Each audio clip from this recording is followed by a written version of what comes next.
All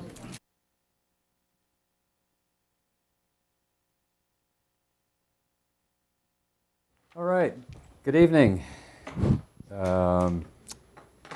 We are here tonight to discuss the school fiscal year 16 budget, and we are grateful that many of the school committee and its administration have shown up tonight to present their budget to us. So I'd like to welcome Superintendent of Schools Mary Gormley and Assistant Super Janet Sheehan, and School Committee Chair Leroy Walker, and Assistant Head for Business. Is that what your official title is? Assistant Superintendent. Official Assistant Superintendent, sorry, thank you.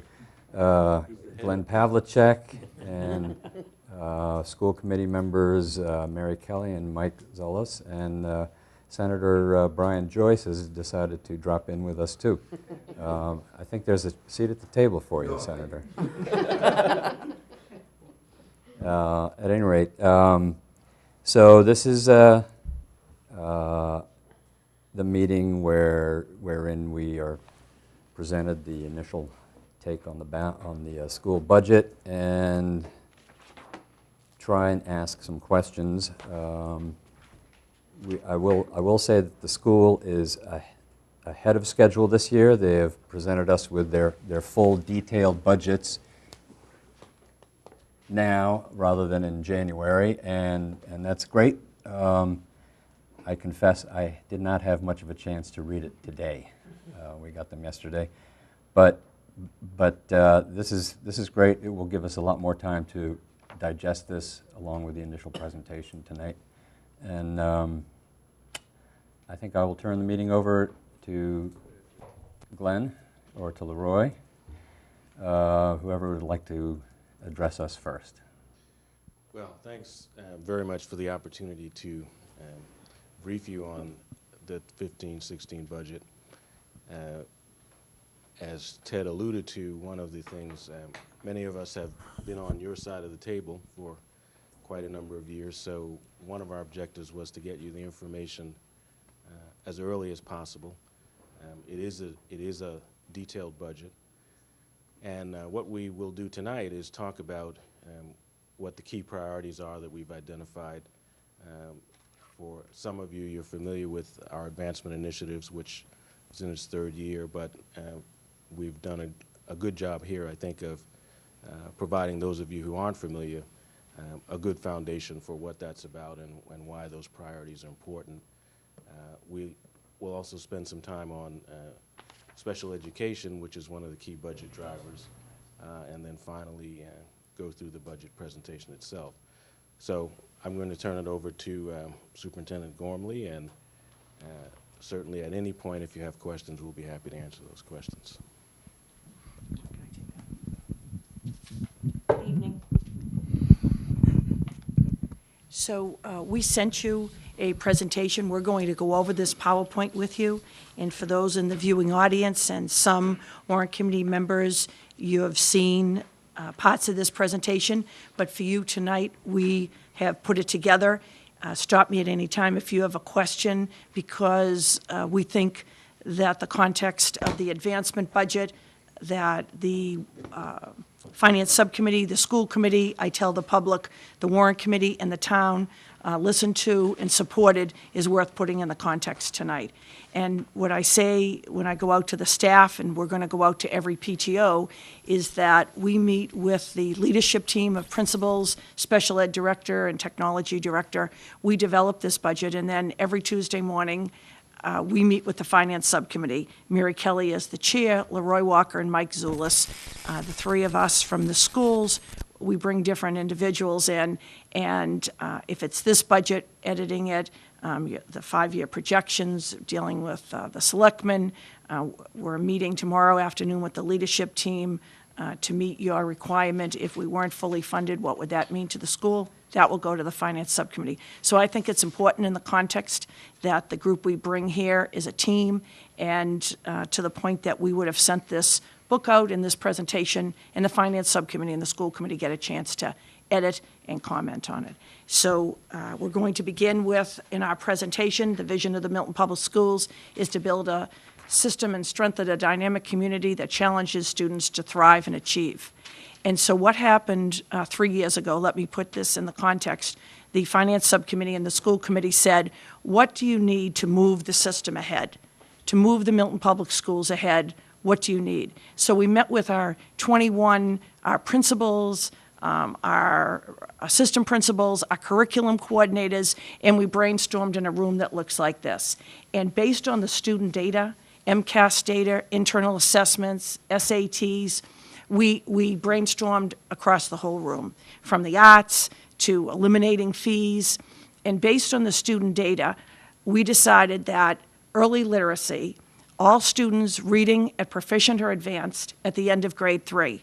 So now that was 2 years ago that I'm putting this in the context, established that as one of the criteria. Since then, a month doesn't go by if it's not a national magazine or a national newspaper, the Patriot Ledger or the Globe, you'll see all of the research. The floodgate, the bellwether, is children who are able to read at grade level at the end of grade 3. That's really, in our kind of world, algebra is a differentiating, children who take algebra at grade 8, calculus is a determining factor for careers, being able to read at the end of grade 3. Secondly, and we had data that we're going to share with you, that we had issues around. We didn't have 100%, and you'll see that data on the screen. We then have identified achievement gaps. And so we looked at MCAS data, and we identified the students that weren't achieving in the district. And we also had issues around science achievement student data. And at the middle school, Dr. Karen Spalding, who her discipline is science by trade, she said, we didn't have the science. How can they achieve in science if we didn't have the curriculum in the hands of the students? So of all the ideas, from eliminating fees to enhancing the arts to the comprehensive high school, we sent it in on those 3 initiatives. So next slide, again, emphasizing early literacy, pre-K through 3, closing those identified achievement gaps, and advancing science and STEM. STEM, 2 years ago, you might not have been familiar with STEM, science, technology, engineering, and math careers. Now, the Milton Foundation for Education, their theme this year is STEAM. Anyone not know what STEAM is? They added the arts. So this is a national movement. Thank you. Again, a national, the teacher in me. So again, the theme, and this was all based on student data. We had issues around these 3 areas. Again, this slide, it's online, but we really put this presentation together for just you. We traced the commitment that you have given to, in the FY14, in this current FY15 year. We're going to trace in 14 the $515,000, and in 13 to 14, and then in 14 and 15, our current year, $538,000. We're going to trace that. We're going to show you how we're assessing the impact of those important funds. We're going to show you the initiatives, again, that came from the bottom up, but the school committee and finance committee agreed upon them. And again, the level of success will really drive the system in these 3 areas. So first, emphasizing early literacy. We based all of this on student data, but the research that supports it. And this professor at Harvard, Nani, I believe it's Lesso, she's referred to it, all of the articles. And again, I'm not going to read to you, but this reading, by the end of grade 3, the research proves tracing following students who can't read, who aren't at, the MCAS begins at grade 3, at proficient and advanced. It's really a floodgate to developing achievement further on in a child's career. So the next slide. So if you look, I just want to show you this data. So if you see in 2012, when I told you that's not going to work, when we all were together, 29% of grade 3 students scored below proficient on their MCAS. So that was the year that we decided, the goal is 100% of the children reading at proficient advanced, and we had 29%. So then the next year, 28% of the third graders, again, we identified the right area. What if we had seen that we only had 5% of the children not reading at proficient and advanced? We knew that this is where we had to put the text, materials, and supplies, extended day, and personnel, and then 31% this past spring. But as we go through this presentation, we're going to show you that we really centered on grades 1 and 2, and so we're looking for results is this coming May. Now we're going to test grade 3. They've had the reading specialists, they've had the assessments, they've had the materials. So again, that's an identified need. The goal everywhere, all of the research, all of the press, all of the editorials is reading at proficient and advanced at the end of grade 3.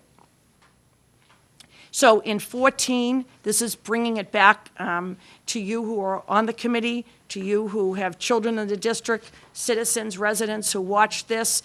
We, again, brainstormed. We meet with Finance Subcommittee. In the first year, in school districts, what we've done over the years is prioritize the classroom teacher. And these reading specialists, I say to people, they should call their relatives and friends in other districts with elementary school children. These reading specialists targets 1, 2, and 3, children in grades 1, 2, and 3. And by giving them the support, going into the classroom, working with the classroom teacher, there are 2 goals. One is to improve the achievement, help these children break the code at the end of grade 3. But the other, and today Janet Sheehan and I were out in the schools for 6 hours meeting with the principals, looking at this data. It should, within the next 2 years, have an impact on helping students get over grades 1 and 2 and not having to be identified in the special ed world. And so before we had the reading specialists, and if you had issues around learning, you may have been identified for an individual plan in the world of special education, and again, get services through special education. But these reading specialists can move in and out of classrooms, and all of a sudden, Glenn breaks the code, but we have to stay with the reading specialist. But as I say to people, being an elementary person, nowhere is it written that you break the code on the first day of first grade or the last day of second grade. All students break that code at different times in the first, second, and third grade. So the first year, with the support of the Warrant Committee and the town meeting, we put 2 reading specialists and a digital education specialist. Again, looking towards the PARCC testing. This implementation of PARCC testing this year and next year is really bringing school districts to their knees.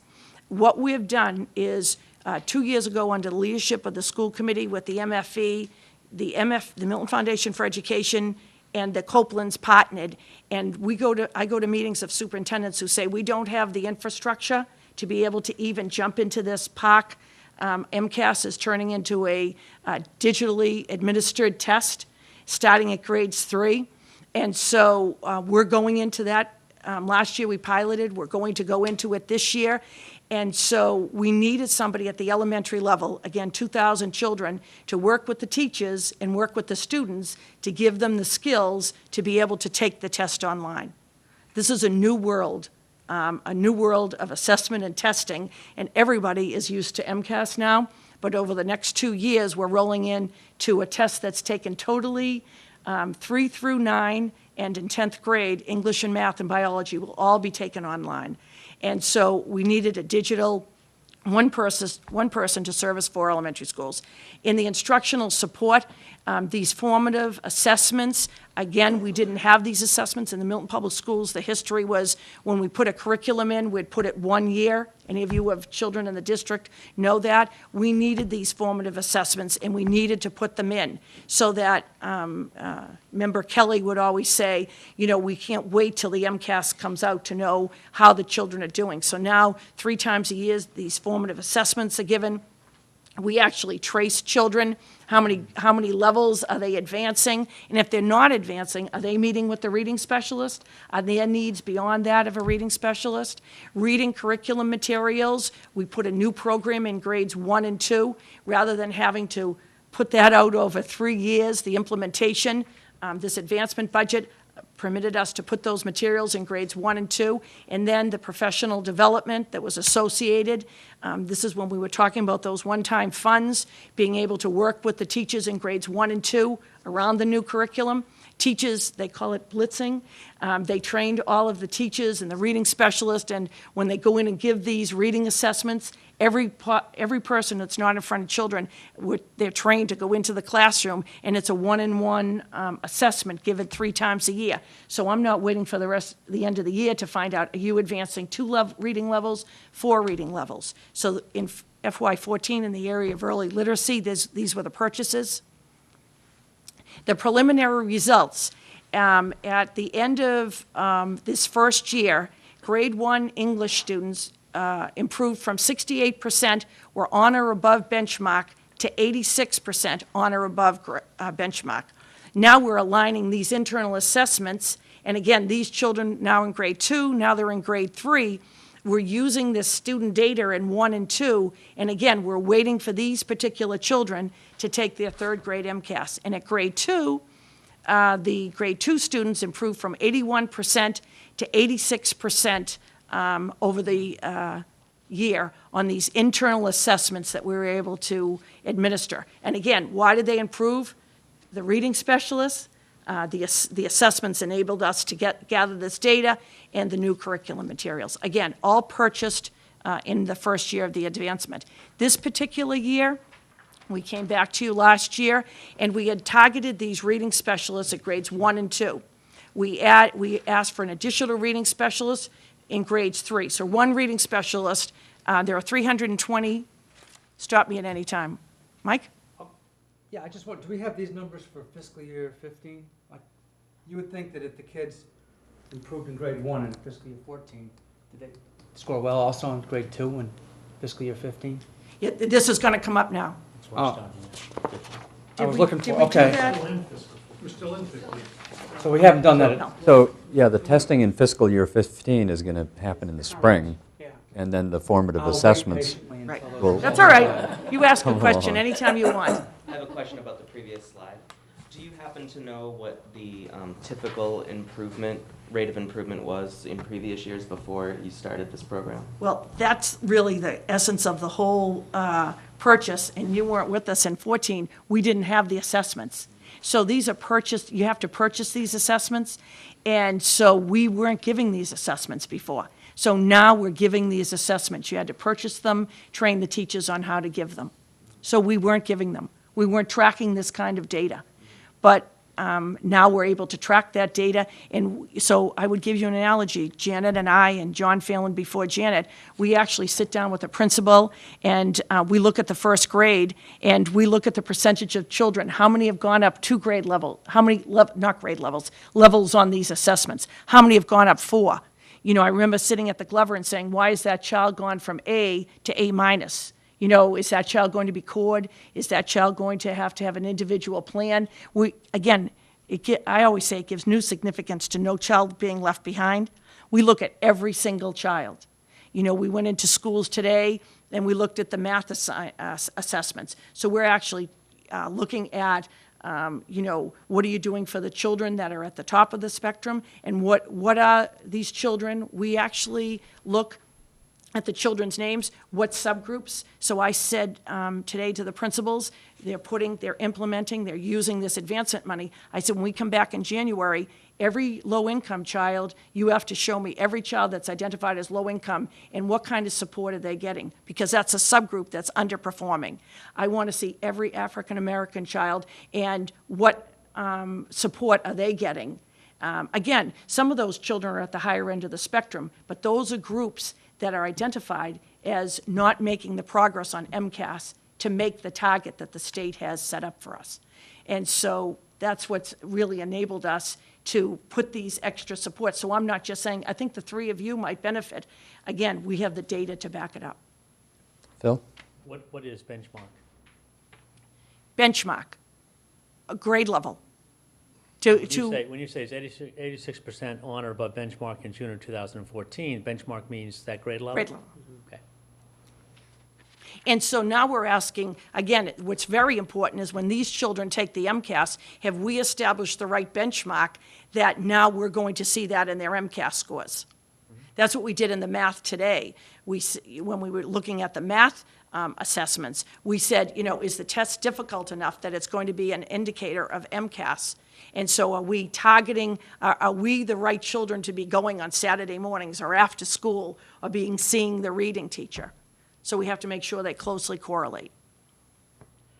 Are your 2 reading specialists spread amongst 4 elementary schools? That's a great question. We target 1 reading teacher in English to target the Tucker. We pair the Tucker and the Glover, and then we pair the Collycott and Cunningham. So you're not wasting time driving across town. And, in the elementary schools, it ranges from, some elementary schools have 1 reading specialist, but we feel that this is the best model. And then we have a French-speaking reading specialist who services the 2 partner schools and then the Collycott Cunningham School. And then the 3rd grade teacher really moves across the district. A different set of skills once they get to 3rd grade and a higher sense of urgency. And So, Mary, of course. if you don't mind, I just wanted to clarify what inspired you to go after early literacy in the beginning. I believe it was your results on the 3rd grade level MCAS.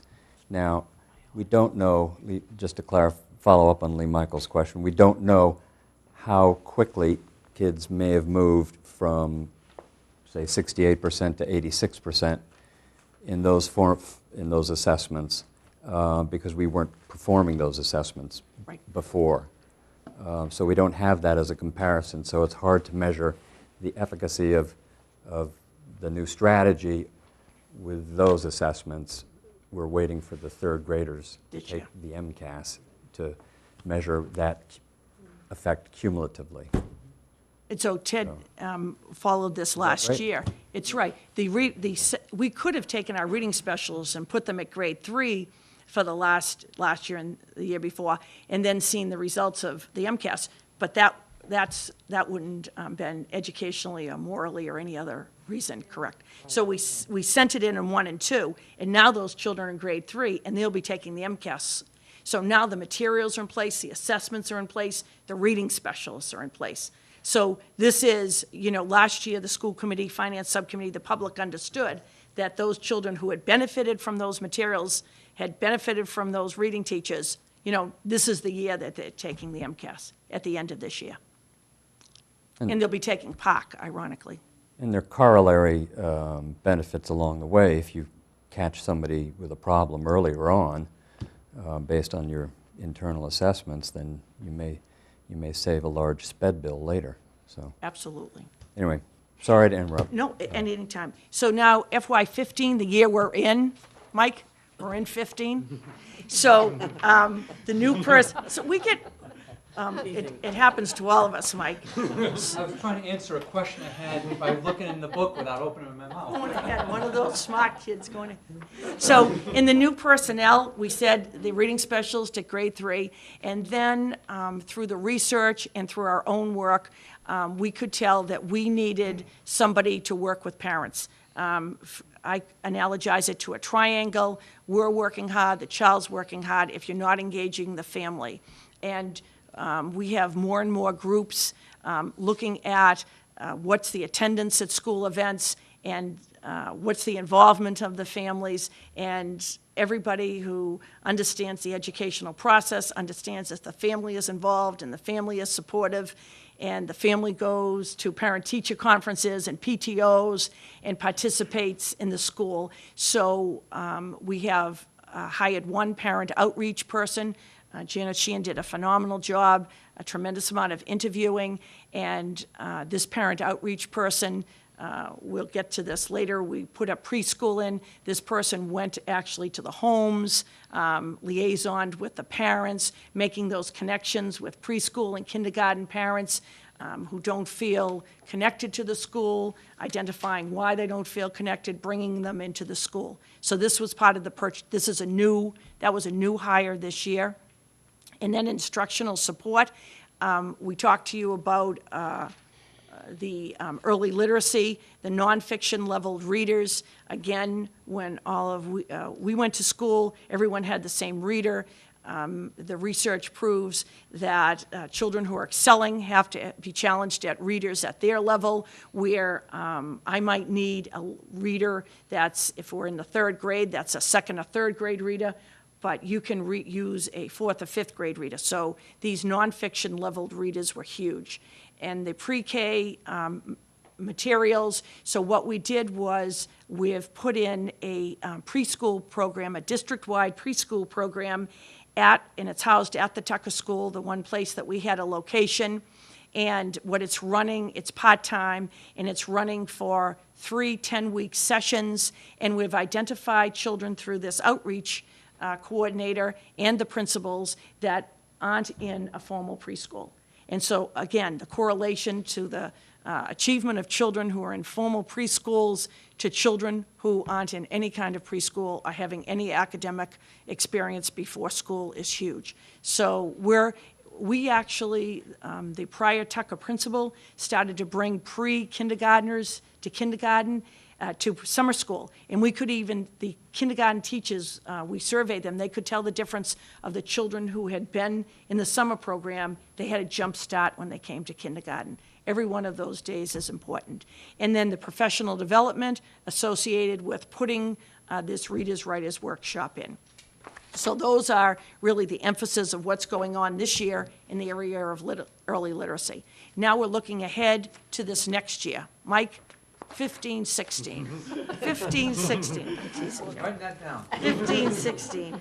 And so what, again, working with the leadership team, working with the school committee and the finance subcommittee, to Ted's point, this early literacy, and anyone who's followed the governor, the president, all of the research about preschool and the impact of bringing children in before kindergarten and giving them those pre-reading skills that really give them the jump start. So we're looking to extend that part-time preschool pilot to a full program, 5 mornings a week and then 5 afternoons a week, district-wide. And again, this outreach and the existing staff, we're identifying children that aren't in any kind of preschool. They're just staying at home, not,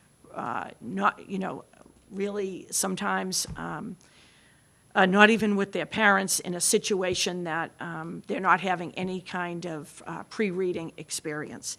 And then in the instructional supplies, I apologize for the print on this. We'll fix it the next time. Again, we have set up the program, so we felt that the preschool team looked at a $5,000 ask in the instructional support to put that program in full time. Now this $20,000 townwide program for 3rd graders. It's interesting that for those of you who don't know, the Tucker, based on the identified families that identify as free and reduced, is a Title I school. And so it's the only school in Milton that's a Title I school. So they get federal funding. And so we've been able to implement some of these programs, and through the principals and the support people really test how effective these programs are. And at grades 1 and 2, it's a certain kind of skill, and then in our world it says you learn to read, and then at grade 3 you use your reading skills to learn. And so what they've done at the Tucker, and we're asking for next year, and the Tucker, the 2nd week of school had this program in place. They've identified 30 students at risk based on this internal assessment, and they bring them in every Saturday morning. And they've done such work with this, and we want to replicate it district-wide, is that you don't sign up for the whole year to go every Saturday morning. What they've done it is in 10-week increments. So you go 10 weeks, and then you get through the holidays, and then the beginning of January, you'll do another 10-week stretch on Saturday mornings, and they actually come, and they're taught in small groups, English and math. And so, again, they could identify and they could use the internal assessments and tell the success that brought about.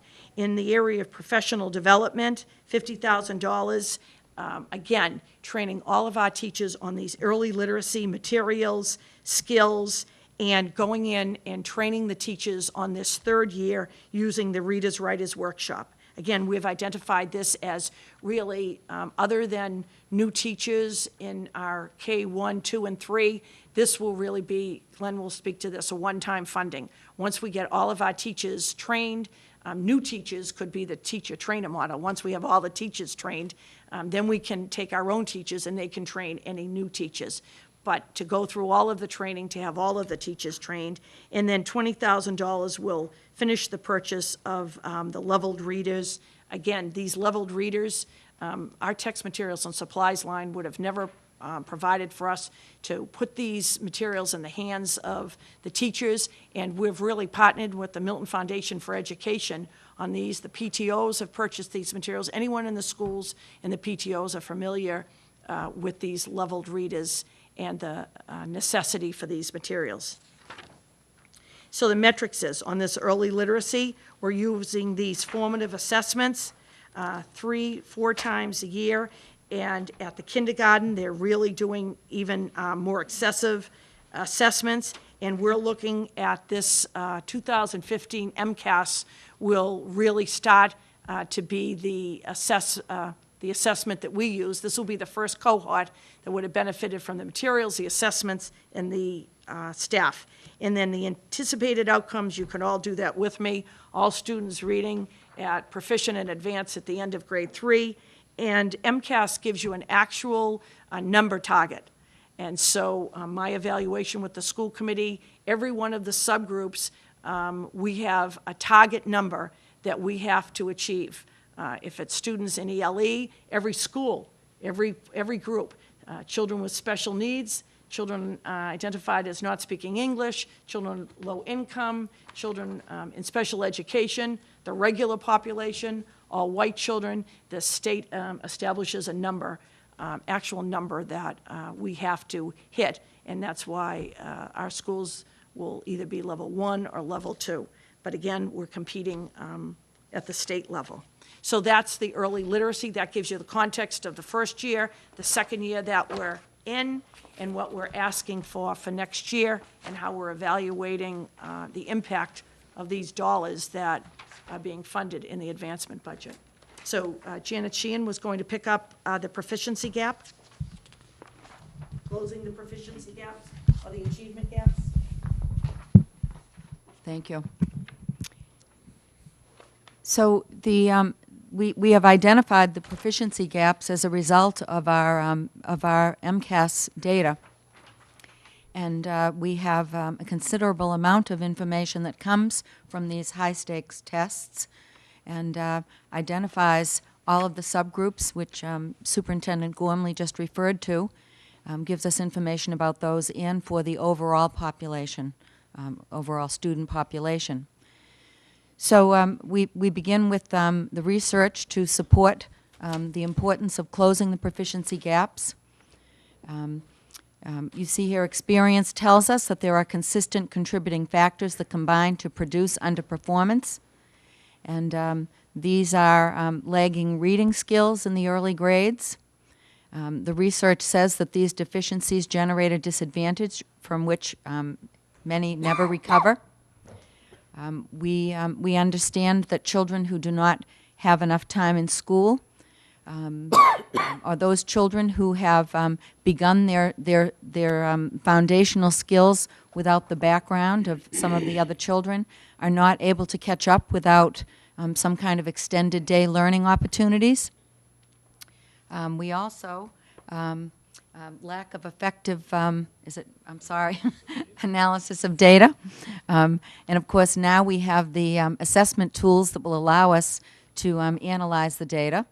And finally, we have, thank you. Finally, we have differences in educator effectiveness, and that's where our professional development proposals come in.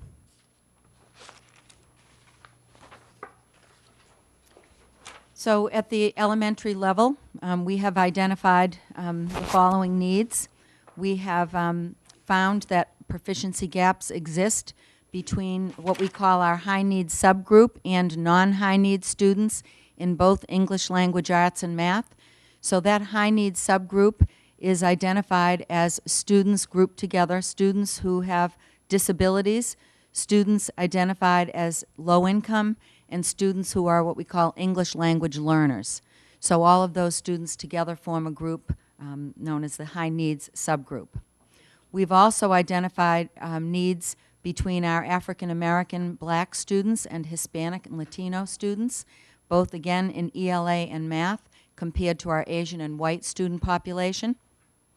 All based on our MCAS scores. Additional needs identified at the middle and high school levels are between all subgroups. So all subgroups that we have named thus far. Additionally, we did name Asian white, and there is our non-Hispanic subgroup, multiracial subgroup.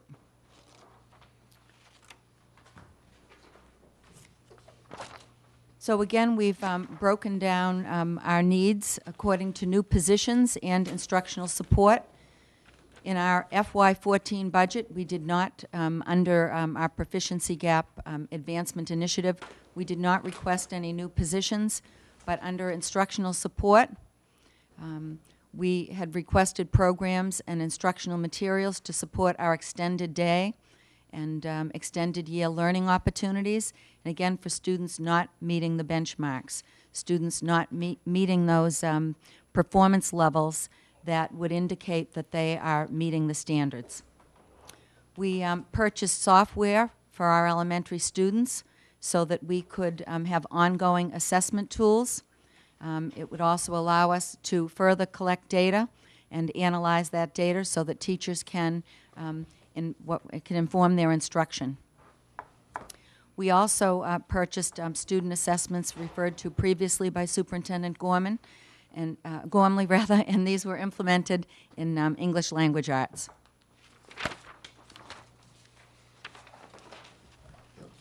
So the preliminary results after our first year of implementing the advancement initiatives, we had district-wide, we found that the gaps in ELA and in science, technology, and engineering between our African American Black students and white students decreased.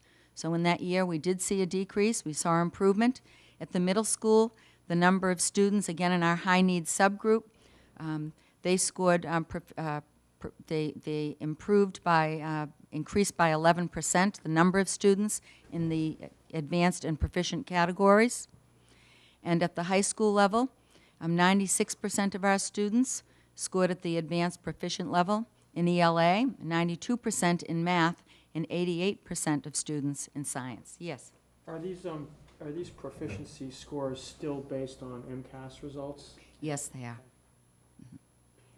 And if I might, so now we're going into POC, and the school committee had us do a tremendous amount of research, and we have a Milton resident, Dr. Laura O'Dwyer from Boston College, and she knows the individual. So they have told us in writing that they're calibrating these POC scores so that we can, the school committee was concerned in this third year, will the POC give the same indicator as the MCAS?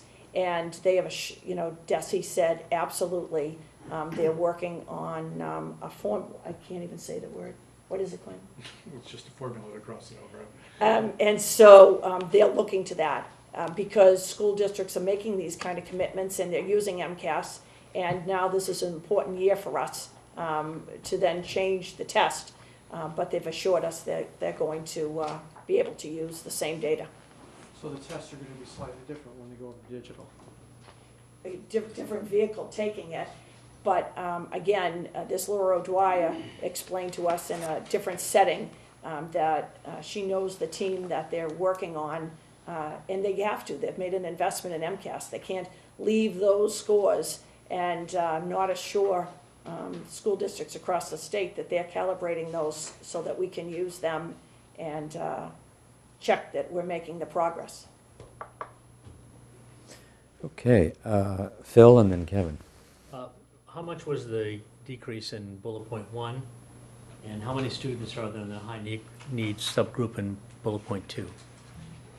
I don't have those figures, but I'll send them to everybody tomorrow. Okay. So your two questions again on that? How much was the decrease in point one, how many students are in the high needs subgroup that increased by 11% in point two? Good, we'll email both of those to you tomorrow.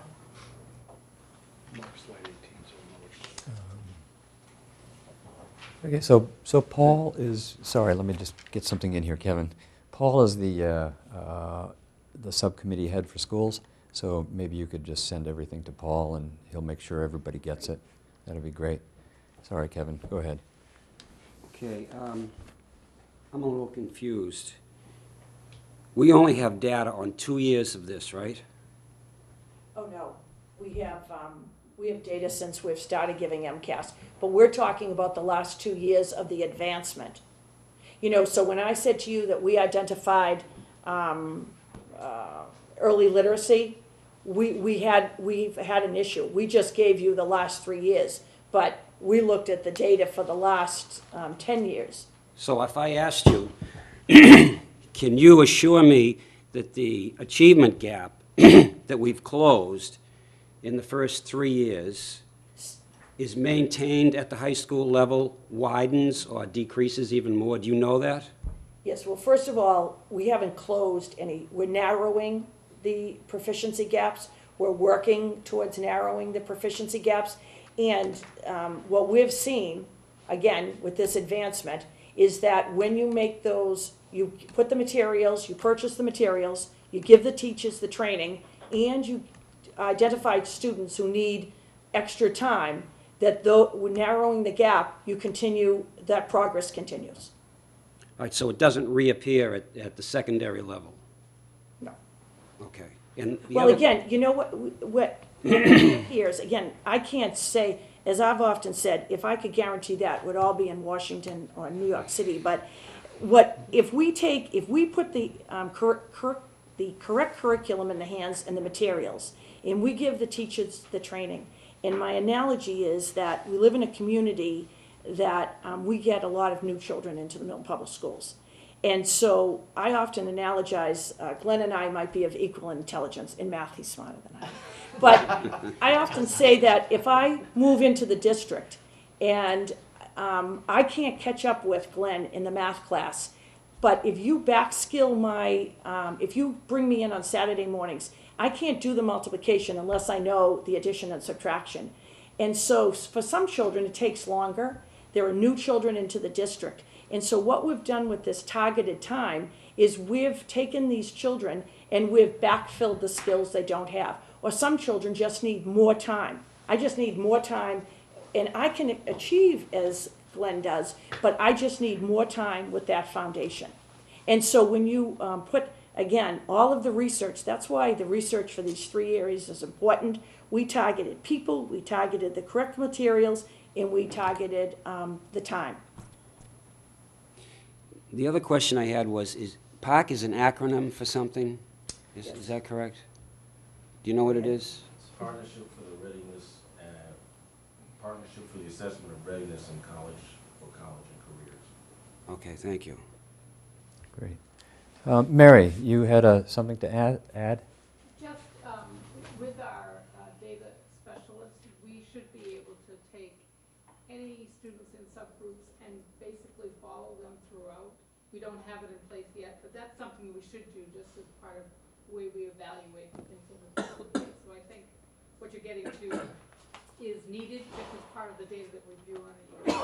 Okay, thanks, Mary. But you know what, thinking about your question, we could just stay with you and forget the rest.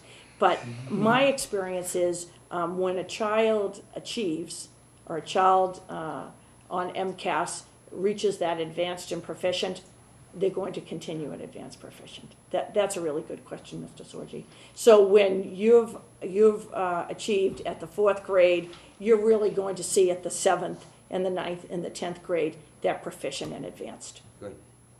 Thank you. He was a teacher by And the ones trade. who aren't just never make it.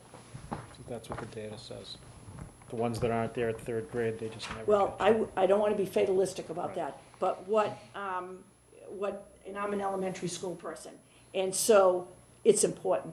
By the end of 3rd grade is really important, because then at 4th grade, at 1 and 2, it's a very different setting, and at grade 3. And at 4, you know from your own children, they're learning material. They're not learning to read anymore. So you have to have those reading and skills at the end of third grade. You have to be able to read the material. Or you have to have a different program. So they're not, in the fourth grade and fifth grade where children are excelling, they're not teaching reading skills. Those children are reading and they're learning the text. I think we do have some data that you might find interesting, and I asked a question at a school committee meeting, which was related. The answer to the question about how that applies to the advancement initiatives is one that will take some time to answer because the program is fairly young. But the question that I asked was, what's the difference in performance between students who have spent their entire school careers in Milton versus students that we might enter the system at the middle school or high school level? And we did generate some performance data on that, and as you might expect or might hope, the students who have spent their full school careers here do perform better or are performing better in terms of MCAS. So we'll send you that. So that's encouraging, but I think what we're seeing from the advancement initiatives that we have in place, and more importantly, these internal assessments, is that we are seeing some significant improvements, but the data is young. Thanks. But, and so, to Mr. Walker's point, though, we have all these subgroups, so children are identified in all these different subgroups. So I don't want the climate to be, well, those are all new students. Because once a student comes into the Milton Public Schools, they're a Milton Public School student. So all children have to excel. So for this school year, for FY15, our advancement budget supported 2 new positions. We hired a district-wide digital education administrator to support the integration of digital technology. So this is someone, Dr. Angela Burke, who has been into classrooms throughout the district. She's helping us identify needs for integrating technology, for ensuring that we are park ready. We have been able to purchase a number of digital devices, and she's helping us identify professional development needs of staff, helping us plan professional development, and again, identifying the tools that students will need to know and be able to do in order to successfully participate in park. So she is serving on a number of committees to support our teachers as well as our leadership team. We're very happy to have her on board. She was just instrumental in supporting efforts for additional devices that will be purchased through an MFE grant. We're very happy to report. That position is in place. We are in the process of hiring a data specialist to support data-driven instruction and to analyze student data and trends. So currently, members of our leadership team have been responsible for digging into all of the data. There is much data available through the Department of Education, but it is very time-consuming. There is, of course, the necessity for us to provide data to our teachers so that they know how to plan instruction for students. So but there is a lot of data to look at, and we think that this data specialist will not only help us in entering data, but in the analysis for all of our programs, the evaluation of our instructional practices, and our curriculum is ongoing. And the data specialist will also serve a role in our continual assessment of these programs. Under instructional support, our budget is supporting extended day and extended year learning opportunities, and Superintendent Gormley referred to the Saturday program at the Tucker School this year. There will be programs initiated at the other elementary schools. We have funding that's going to support our Summer Scholars Program, the Pierce Academy, and the Calculus Project. Again, these are all programs that support our students who have been identified through MCAS data and also through common assessments that have been implemented in the district. The calculus project is a wonderful opportunity for students to participate in a pre-teaching model so that they can achieve at higher levels and participate in more challenging classes. We are this year supporting ongoing professional development in addressing the proficiency gap. So again, that's looking at assessment tools, it's looking at how to analyze data, looking at student work, forming teams to continually address the data analysis piece. Again, that is what informs our instruction. That is what helps us identify students who need those supports. It helps us identify those students who need enrichment opportunities and continued challenge. Writers' workshop materials were purchased this year for our elementary students, and we have implemented Reader's Workshop. I think you've heard us talk about that. And the Reader's Workshop is a balanced reading program, and while writing is a component of that, the Writer's Workshop is a specific structure that allows students to participate in the writing process, respond to their reading in a very systematic way. So we're very happy this year to have purchased those materials, and again, the professional development for implementing the Writer's Workshop model is ongoing. Janet, Yes. could I ask you a quick question? Sure. I didn't go back and look at last year's presentation on the advancement budget, but you mentioned that you had funding for the extended day and summer workshops. Mm-hmm. Is that funding from the advancement budget? And how are those are faculty involved? I mean, who's teaching? This isn't self-taught. Yes, yes, faculty support students throughout the summer and before and after school programs and in our Saturday programs. So the summer program, if I might, the summer program would identify children going from 8 to 9 who are at risk. We were with some audience today, and somebody said we call it the Bridge program. First, I should say this: for the Tucker children, because of the Title I money, they go to the summer program at no cost. So Okay. with the Title I money, and so everybody else pays in the summer. But what we've identified is that, and it's now. Oh, so the funding is through tuition? Yes, but the Okay, one and program that we Title I. use, the advancement money for in the summer is the students going from 8 to 9 who are at risk of failing. And it's a small number of, small, you have 300 students in a class, but approximately 20 students who perhaps wouldn't rise from the 8th to the 9th grade, and they're finding unbelievable success, bringing them up to the high school, familiarizing them with the high school, giving them the pre-skills to go into the high school. These students haven't experienced success at the middle school.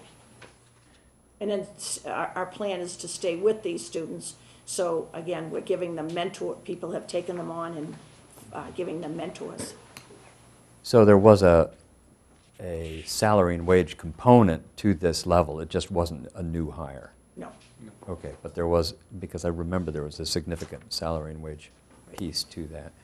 Maybe that, I can So- go back and look at last year's, but it And might so be for helpful the- to be reminded of the You know what? of the I salary should- and wage pieces for these if they're not identified as a I new can position. detail that for you, and it's very interesting that now, our third year into this, our second year into this, the PS model, from the presentations from the principals, tracing those students, they showed unbelievable progress on their MCAS and internal assessments. So now the Collicott is using the PS model. So for some schools, we sat down with the principals today. Some schools it's before school, some schools it's after school. You know, one principal said to me today, I said, well, why isn't it all 40 children who are at risk? Well, 8 of them can't get to school at 7:30 in the morning. So I'm going to see if those teachers will come after school or on Saturdays. So again, it's tailored to each school. Is it before school? Is it after school support? Is it Saturday support? When this support's happening? And again, identifying the students that who are at risk. But I can detail what each school did and the salaries and how much time was given. Okay, thank you. Jonathan? Do you have numbers for the percentage of children in the various target groups that Yes. actually participate in these Yes. programs? I can give that to you. So, That'd be great. I wonder though, for tonight, do you have some sense of it? I mean, I presume these aren't mandatory. excuse me? I presume these participation in these various programs aren't mandatory. No, that's a real, but you know what we've gotten better at in these 2 years with advancement? Today, one principal said, every home was called, multiple people called the home, the principal, the guidance counselor, the teacher. The principal at the Cunningham said, these children really need the extra help. The principal said to me today, he's going to do a session, but Mary, I'm not gonna get paid for it.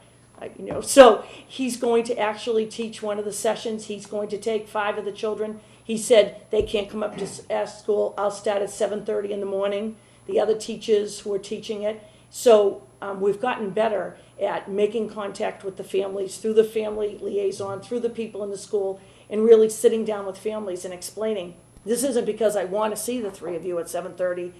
This is based on your MCAS scores, and we know that if you come for this extra help, it's going to make a difference. If you could get the participation. I rates, would, appreciate I it. will. Thank you. Participation and numbers in the subgroups. Yes. I'll give you the picture of it all. Yeah, great, thank you.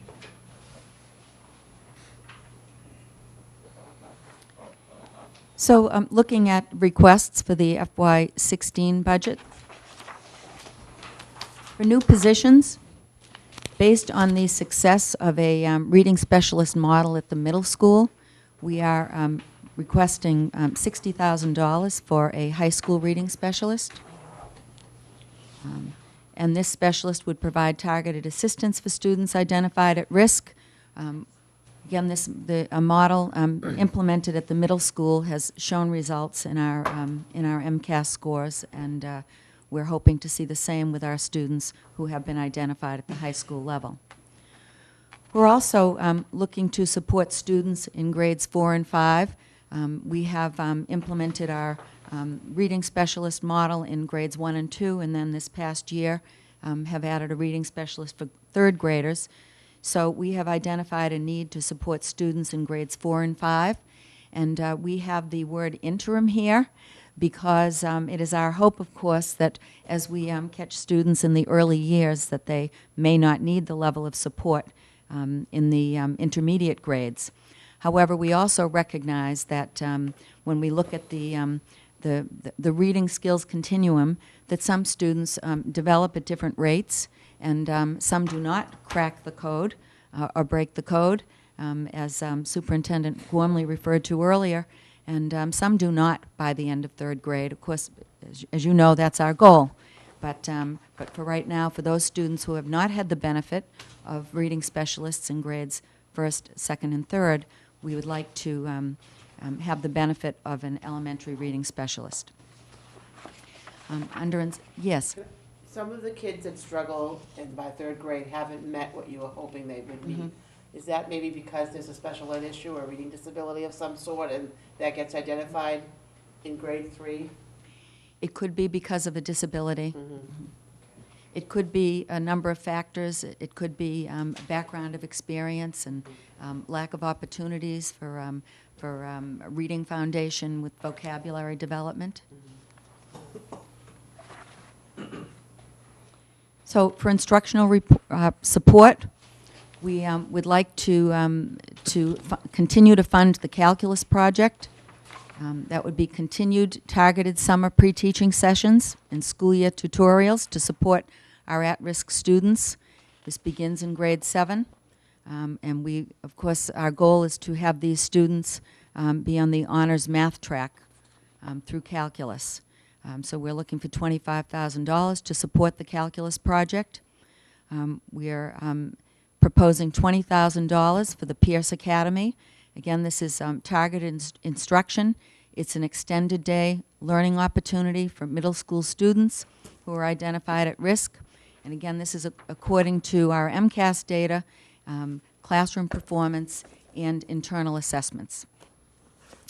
And additionally, for instructional support, we are looking to budget $10,000 for the high school bridge program, and again, another summer program that targets instruction for our rising ninth graders who have been identified as being at risk.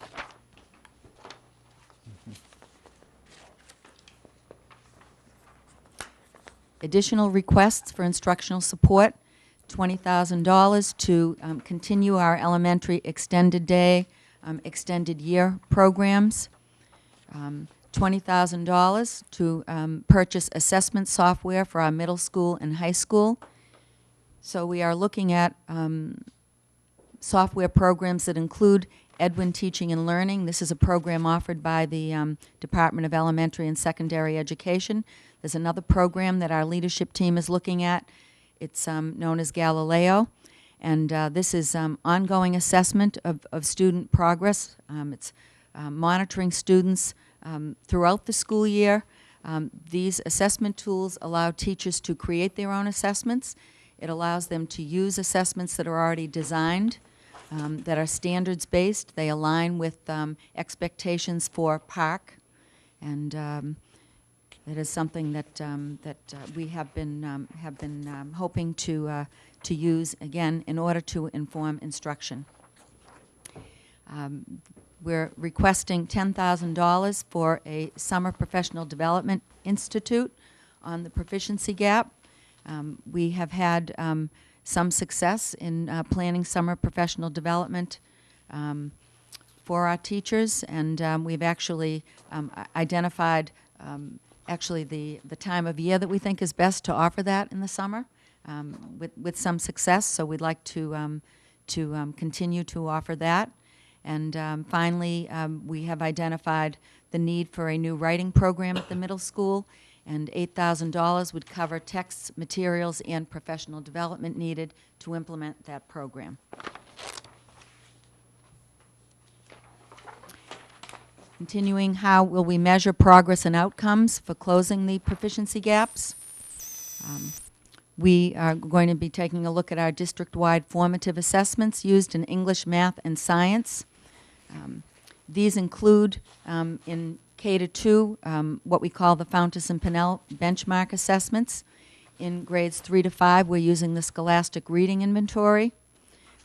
There have been what we call common unit assessments that have been developed across the district, across grade levels, so that we have some consistency in our assessment tools.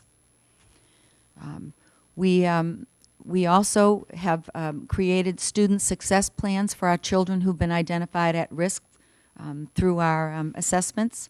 And these student success plans for the individual students include the data, include very specific interventions that would help those students achieve. And these are great, have turned out to be great tools for teachers, not only classroom teachers, but those teachers who are supporting the children in our extended day learning programs. So when those teachers working with students outside of the school day have a plan, a success plan for these students, it really helps them to get to know the children and plan their instruction accordingly.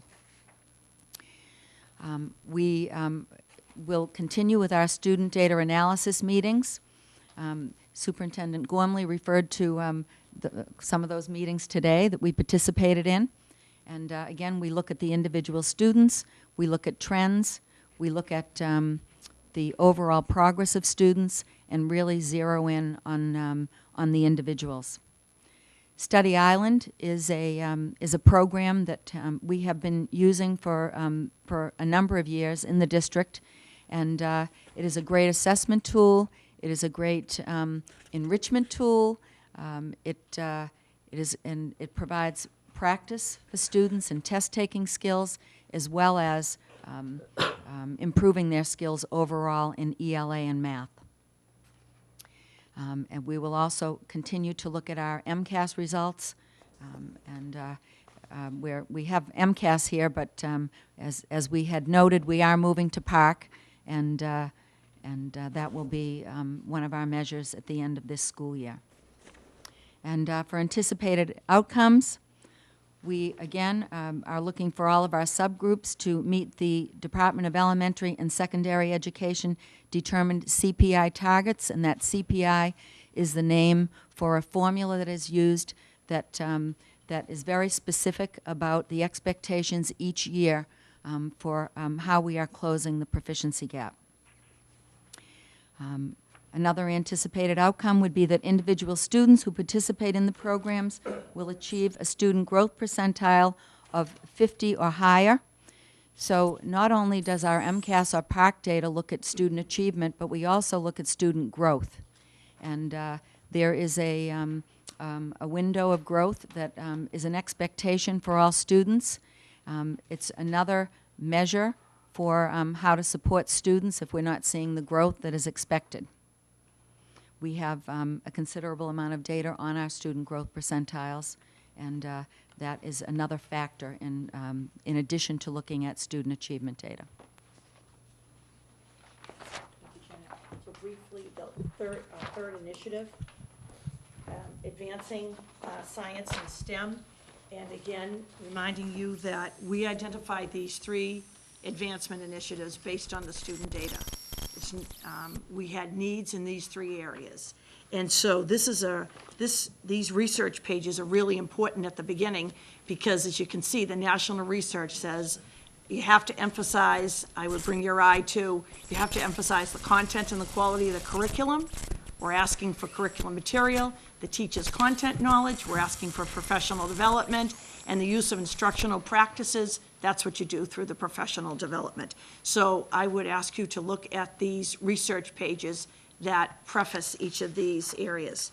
The next, as I said, identified need. You can see in grade 5, my analogy speaking to PTOs, all of a sudden you don't see, you see consistency in those numbers. So it shows that we had a need for the area of science. And it's interesting, MCAS is given grades 3 through 9 in English and math, and then grade 10 English and math. Science